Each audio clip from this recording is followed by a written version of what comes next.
纳斯达克今年涨了快18%，标普涨了10%，而全世界最红、最会讲 AI 故事的那7档股票只涨了1.1%。你没听错，你买的那个号称一次打包 AI 未来的部位，今年几乎是原地踏步。钱没有离开 AI， 钱是绕过你的持股，流去了别的地方。如果你手上有 Mag7 相关的指数股票型基金，有那种 AI 概念一篮子的部位，今年打开对账单，看到那个尴尬的数字，这一集就是在回答你心里那句不对呀 ，AI 不是很火吗？大家好，我是麦门，一个在市场里被摩擦了4-5年，终于学会跟市场低头的投资人。先讲清楚啊，我们频道2个礼拜前才做过一集 Mag7 单月蒸发3兆美元，讲的是他们6月怎么崩的。今天不是重播，上次讲他们怎么摔下神坛，今天要讲的是摔完之后钱跑去哪了。这就好比你看8点档，上一集男主角出车祸，这一集你以为要演葬礼，结果镜头一转，隔壁老王已经搬进男主角家里了。钱这种东西啊，比8点档的小三还无情，他不守灵，他直接改嫁。改嫁给谁了？咱们今天就把这场换角大戏从头到尾扒一遍。先倒带一下，把起点交代清楚。这段是旧闻回顾，时间点要听清楚，别当成本周新闻。6月下旬，美国公布非农就业新增只有5.7万人，什么概念呢？市场原本以为美国经济势头壮牛，结果一验血贫血，就业一降温，市场开始压降息，资金就开始搬家了。搬到哪？根据7月6日前后的资金流统计，钱从挤了2年的科技巨头里往外走，往价值股，往硬体，往那些没人讲故事的地方走。同一周 Mag7 个股跌了3%到8%不等，这就是起点。6月那一巴掌把资金从神坛上打醒了。醒了之后发生什么事？这才是今天的重点。淘金潮宇宙，先把舞台搭起来。咱们把整件事搬到一个更好懂的世界里讲。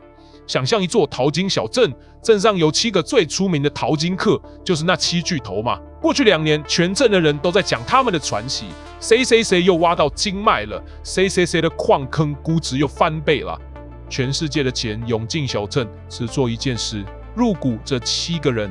镇上流传一句话：想赚金矿的钱，跟着7大淘金客就对了。但小镇里还有另一群人，没什么人帮他们写传奇，卖铲子的，卖牛仔裤的，卖炸药的，帮矿坑拉电线的，就是硬体供应链、存储芯片、电力设备这些家伙。淘金客挖不挖得到金子是一回事，但只要有人还在挖，铲子就永远有人买。过去2年，镇上的钱全压在7个明星身上，卖铲子的蹲在角落吃泡面。然后6月那场地震来了，地震之后，镇上的钱突然抢通了一件事，想通了什么？先别急，我们一个一个看。Mag7沦为 Lag7，第一季主角被换掉了。先看那个全片最扎心的数字，再看一次纳斯达克100，今年涨近18%，标普涨10%，Mag7只涨1.1%。你知道这意味着什么吗？指数是含着这7档算出来的，也就是说，把这7个占了指数最大权重的家伙算进去，大盘还能涨18%。那剩下那些配角涨了多少？你自己想。这就好比一个班级平均考了80分，然后你发现班上最有名的7个资优生平均只考了51分。请问是谁把平均分扛上去的？是那些你连名字都叫不出来的同学。市场已经有人帮着7位取了新外号 Mag7 （Magnificent Seven） 绚丽7雄，现在叫 Lag7 落后7雄。从 Magnificent 到 Lag 一个字母的距离，中间隔着多少散户的信仰？而且这个换角不是慢慢演的，是暴力剪接。追踪这7档的 MAGS ETF， 6月单月跌了9%，是这档 ETF 成立以来第2惨的月份。结果呢，光是7月上半月，他又反手拉了7%回来，一个月被按在地上摩擦，下个月又喷上去，这不是趋势，这是云霄飞车，而且是那种安全带有点松的。这时候镇上出现2派人都很吵，一派是7雄的始终信徒，6月崩的时候，他们说逢低布局送分题，7月反弹，他们就开香槟，说你看吧，信仰充值成功。另一派是末日派。6月崩的时候，他们奔走相告 ，AI 泡沫破了，大逃杀开始了，结果7月一反弹，他们就安静了几天，然后改口说这是最后的逃命波。两派吵了一整个月。有意思的是什么？两派都盯着7个淘金客吵，没有一个人回头看看卖铲子的摊位前面已经排队排到街尾了，钱没有在等他们吵出结果。统计上看得很清楚，今年真正接走涨幅的是硬体供应链，是存储芯片，是那些帮 AI 盖机房、拉电缆、供记忆体的家伙。AI 这场淘金潮没有结束，它只是进入第2季。第1季的剧情是谁的故事讲得最好听，第2季的剧情是谁真的在收钱。讲故事的估值已经被炒到天上了，收现金的还蹲在地上，钱自然就从天上流回地上。你说多有意思？全市场喊了2年 AI 改变世界，结果今年靠 AI 赚到钱的人，大部分买的根本不是那7个代言人。讲到这里，先停一下。如果你觉得这个主角换人的视角有点意思，觉得我后续拆这场戏的方式对你有用，先订阅一下频道，顺手点个赞，这样下次我更新的时候，你才不会又是那个最后知道剧情的人。好，我们继续，因为接下来这段比前面还要精神分裂。矿区塌方，产子王照样涨价 ，SOX 的荒谬剧。7月费城半导体指数单月崩了13%。半导体板块AI 的心脏一个月跌13%，这要照末日派的剧本，应该是全面溃逃，鸡犬不留，对吧？但你猜同一段时间里发生什么事？7月第2周，辉达单周涨7.88%，博通涨6.97%，Meta 更夸张，单周飙11.48%。板块在塌方，板块里最大咖的几个在放烟火。回到淘金镇你就懂了，矿区塌方了。一半的矿坑被埋，镇上哀鸿遍野，但铲子王的店门口价格牌照样往上翻。为什么？因为塌方之后活下来的矿坑更需要好铲子了嘛。资金退潮的时候，不是雨露均沾的退，是先把2线、3线讲故事讲一半的那些丢出去，然后把钱集中塞进，就算世界毁灭，他也还在收钱的那几家。这种指数骗人、个股杀人的行情，是散户最容易毕业的地形。你看指数跌，吓得把手上最强的那档砍了；或者你看龙头涨，冲进去买了同板块的杂牌军，想说会补涨，结果龙头继续飞，你的杂牌军继续躺。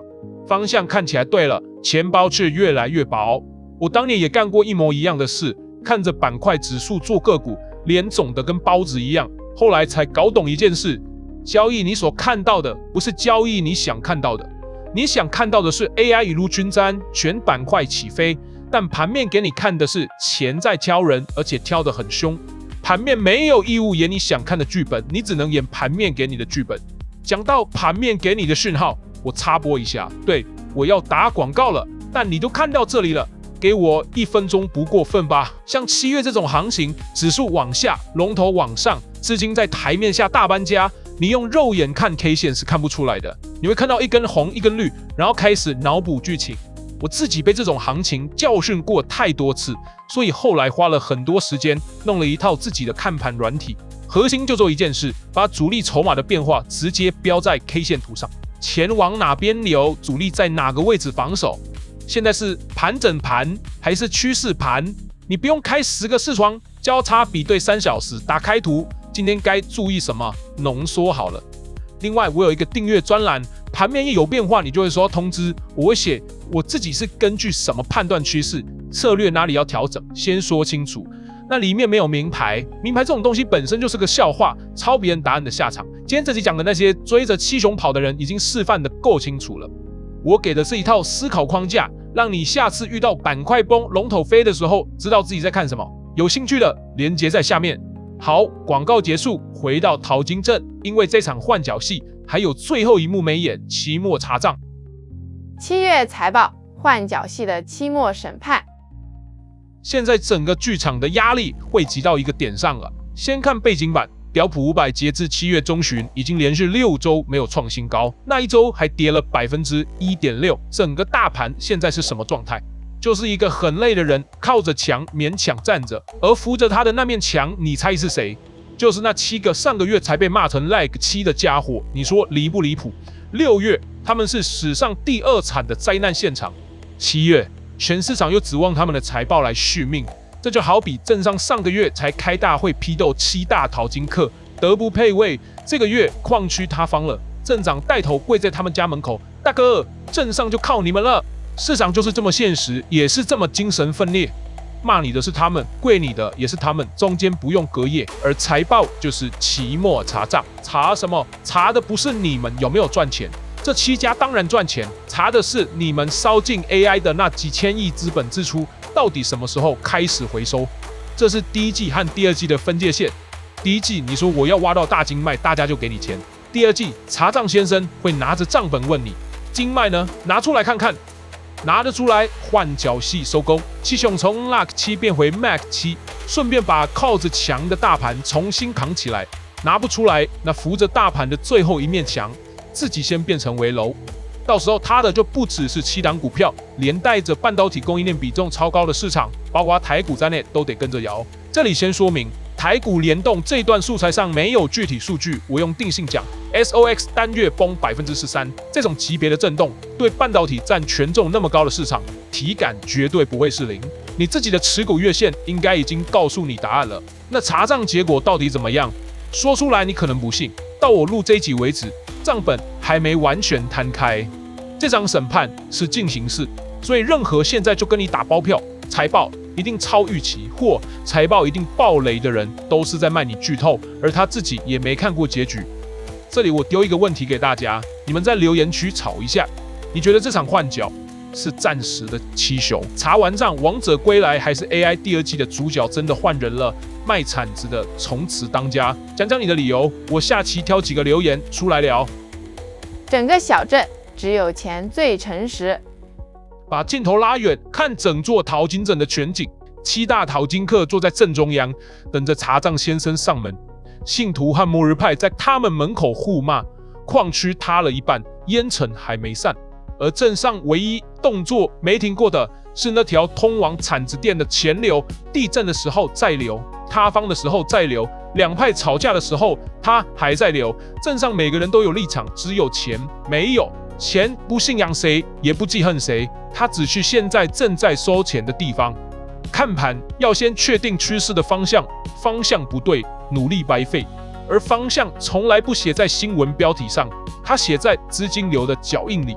所以，如果今天这集的逻辑成立，那接下来值得盯的就不是七雄涨不涨这种第一季的老问题，而是资金在 AI 供应链内部的搬家路线，从讲故事的搬向收现金的。至于这条路线具体怎么追踪，哪些讯号代表搬家还在继续，哪些讯号代表七雄真的要收复失土，这些就是我在订阅专栏里每天在定的事情了。好了，今天这个主题的核心逻辑就讲到这里。如果你觉得有些地方还没听够，我建议你把前面几期的影片也看一下，尤其是 Mac 7蒸发3兆那集，那是这一集的上集。我的逻辑是环环相扣的，这期是上一期的延伸，下一期又是这一期的延伸，而接下来的局势只会更加动荡。七雄的期末查账结果一公布，今天讲的整场换角戏，要么被盖章确认，要么被整个推翻重演，而不管哪一种，大盘那面墙都会跟着晃。所以如果你不想错过，订阅频道，打开小铃铛，我是麦门，我们下周见。